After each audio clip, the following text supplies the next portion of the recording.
Halo teman-teman trader, saya Elizabeth Bulan dari Simple Trading. Hari ini saya mau kembali ngejawab pertanyaan yang masuk ke tempat saya, Ibu Elis.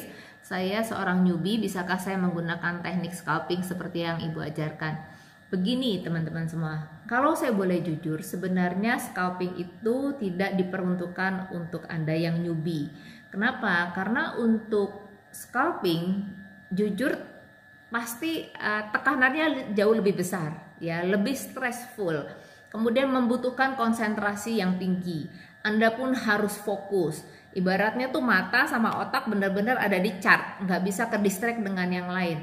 Makanya untuk memutuskan menjadi seorang scalper, Anda memang jika Anda berada di suatu misalnya di dalam rumah gitu di keluarga, Anda harus pastikan Anda di tempat yang cukup nyaman dan tidak mudah terganggu oleh orang lain, ya.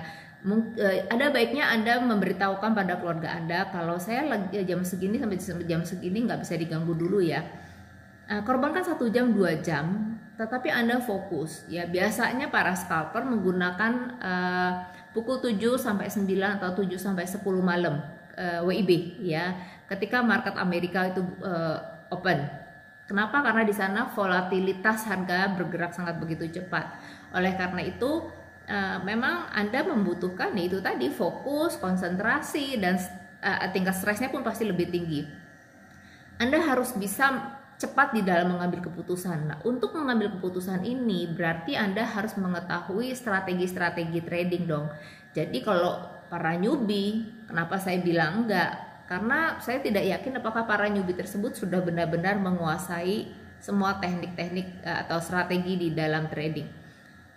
Paling tidak Anda memang harus mengetahui bagaimana tentang price action, itu wajib, ya. Anda harus tahu banget karena pergerakan candlenya juga kan kita menggunakan time frame-nya bukan yang besar-besar. Biasanya kalau scalping itu kita menggunakan M5 sampai M15 dan bahkan beberapa menggunakan M1 yang menit-menitan.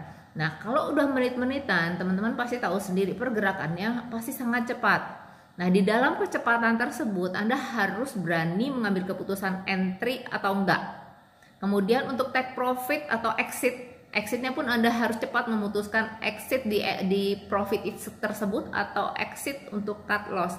Karena penting banget yang namanya cut loss untuk seorang scalper. Jangan sampai, biasanya gini, kalau scalper itu untungnya kan dikit-dikit ya, untung dikit ambil, untung dikit ambil, untung dikit ambil. Nah, jangan sampai ketika ada loss Anda pun tidak berani, ketika ada loss nggak berani nge-cut loss, Anda bertahan gitu. Sudah deh, nggak apa-apa, saya berubah jadi swing, ya, gak usah ambil untung cepat-cepat, nanti aja deh pas harganya balik lagi. Nah, kalau itu yang terjadi, saya takutnya Anda untungnya 30, ruginya bisa 100. Akhirnya bukan untung tapi malah jadi buntung.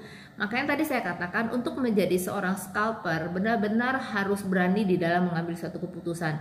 Dan berani mengambil keputusan ini tidak mungkin dilakukan oleh seorang newbie. Kenapa? Karena seorang newbie itu masih yang takut-takut kan. Aduh, ini masuk atau enggak ya? Masuk atau enggak ya? Dan dia juga masih pikir, aduh, cut loss nggak ya? Cut loss nggak ya? Profitnya aja masih, aduh, masih naik lagi nggak ya? Masih naik lagi nggak ya keuntungannya? Ya, jadi harus dilakukan oleh orang-orang yang memang sudah menjalani trading, yang sudah masuk real account justru, ya. Setelah mereka masuk real account, baru mereka mencoba untuk scalping.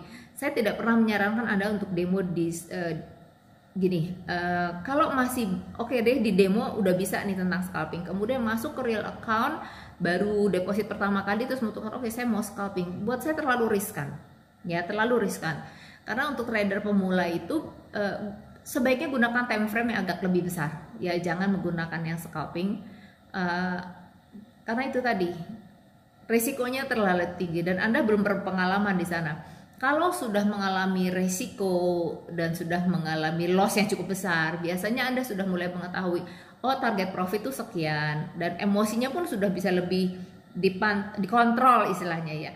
Makanya penting sekali buat teman-teman semua mengenali pribadinya itu seperti apa. Jangan pengen ikut-ikutan, waduh, si A karena menggunakan scalping untungnya enak juga ya, memang sih kecil-kecil tapi banyak itu kayaknya seru, terus ikut-ikutan.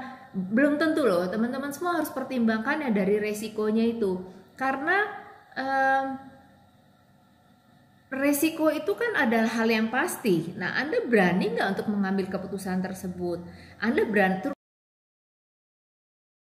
tidak loh yang untuk orang scalping, karena kan deg karena pergerakan harga kan pasti volatile sekali. Nah, Anda sebagai seorang pemula berani kan mengambil keputusan untuk keluar atau exit dari market?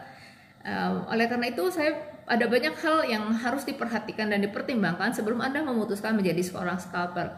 Belum lagi untuk pairnya pun jangan ambil yang banyak, jangan banyak-banyak, 1-2 pair cukup supaya Anda bisa fokus gitu, dan Anda tahu behavior, perilaku, karakter dari pergerakan harga si pair ini seperti apa. Kalau Anda banyak sekali, belum lagi ngeliat chart yang banyak-banyak gitu ya, dalam satu laptop, atau apalagi kalau pakai handphone kan nggak mungkin bisa, pasti harus gonta-ganti. Kalau di chart masih kita bisa lihat 1-2 pair gitu ya, tapi kalau udah 4 kecil-kecil yang ada, kita jadi bingung sendiri ya. Jadi memang ada plus ada minusnya.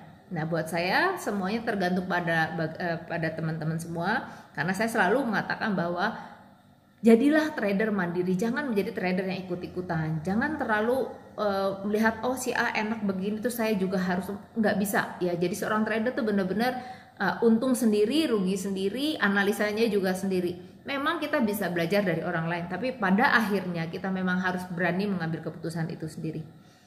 Oke, itu aja sharing saya buat teman-teman yang ingin memutuskan menjadi seorang scalper atau tidak. Berhati-hati di sana karena tantangannya juga cukup banyak, tidak semudah yang Anda bayangkan. Mungkin kalau melihat hasilnya enak, tapi di balik enak itu pasti akan ada perjuangan. Sampai ketemu, dan jangan lupa untuk di-subscribe channel ini karena saya pasti akan bagi sesuatu yang bermanfaat buat teman-teman semua. Sampai jumpa.